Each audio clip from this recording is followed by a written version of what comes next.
بسم الله الرحمن الرحيم. In the name of Allah, the entirely merciful, the especially merciful. قل أعوذ برب الناس. Say, I seek refuge in the Lord of mankind, ملك الناس. the sovereign of mankind, إله الناس. the God of mankind, من شر الوسواس الخناس. from the evil of the retreating whisperer, الذي يوسوس في صدور الناس. who whispers evil into the breasts of mankind, من الجنة والناس. from among the jinn and mankind. All right, let's get right into it. In this explainer, we're going to break down one of the shortest, but honestly, one of the most powerful chapters in the entire Quran, Surah An Nas. It's often called the chapter of mankind, and it's a profound prayer for protection. We're going to look at its beautiful structure and its message, which is as relevant today as ever. So let me ask you this to get us started. We all face those internal struggles, right? You know, the self-doubt, the anxiety, that little voice in your head that whispers negativity. These are threats we can't see or touch. So how do you fight back? Well, this ancient prayer offers a really solid framework for finding refuge from those exact challenges. The prayer kicks off by making one thing crystal clear. Who exactly is being called on for protection? And it doesn't just give one title, but three very specific and deeply connected aspects of authority. Let's just look at these first three verses together. You immediately see this pattern, right? Every single verse ends with, of mankind. This prayer is all about us, humanity. And look at how the titles build on each other. You start with the Lord who cherishes, then the King who rules, and finally the God who judges. It's a very deliberate and powerful buildup.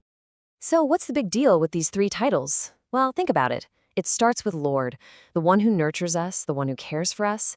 Then it moves to King, the ultimate sovereign, the one with absolute power over everything. And it finishes with God, the one we're all ultimately accountable to. By invoking all three, the prayer is essentially calling upon a protector who is absolute and all-encompassing. There are no gaps in this protection. Okay, so we've established who we're turning to for protection. Now, the prayer gets super specific about the threat. What exactly is it that we need protection from? And here's the thing. This isn't about a physical enemy. It's not a danger you can see coming.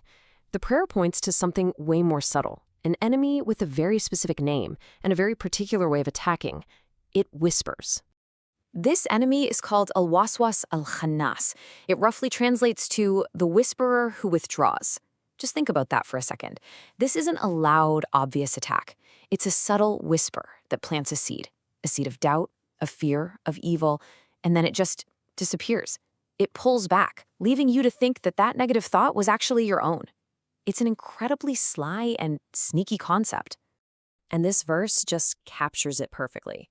Notice, we're not seeking refuge from the whisperer itself, but from the mischief it causes. We're seeking protection from the chaos, the confusion, the internal mess that its whispers create inside of us. But where does this attack actually happen? This is probably the most crucial part. The 5th verse makes it clear. It whispers into the hearts of mankind. This is not an external fight. It's an internal one. The target is our innermost being, our thoughts, our feelings, our intentions, the very core of who we are. Now, just when you think you've got it all mapped out, the final verse of the prayer adds this whole other layer. It tells us that these whispers can actually come from two very different places, one we can see and one we can't. Let's dig into that.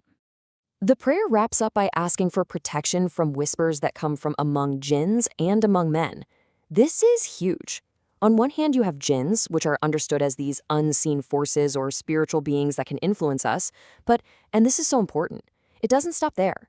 it also asks for refuge from the whispers among men. Think about that. The bad advice from a friend, the negative peer pressure, the harmful ideologies we see online. It's a shield against destructive influences, whether they're seen or unseen. So when you put all of the pieces together, you realize this isn't just a simple prayer. It's actually a complete and totally logical system for spiritual and even psychological defense. Let's just quickly recap the logic, because it's so elegant. You start by calling on the ultimate authority over all of mankind, the Lord, the King, and the God. Then you name the exact threat, that sneaky internal whisperer. And finally, you ask for protection from that whisperer, no matter where it comes from, seen or unseen. The solution is designed to perfectly counter the problem. It's a comprehensive shield for the human heart. And that really brings us to a final, pretty powerful question for today. This ancient prayer is talking about a deeply modern problem, isn't it? We live in a world with a constant storm of noise, both outside of us and inside our own heads, that fuels our anxieties and our doubts. This prayer suggests the answer isn't to just fight harder, but to seek refuge in something bigger than ourselves. So in a world that is just full of whispers, how do we find our quiet place?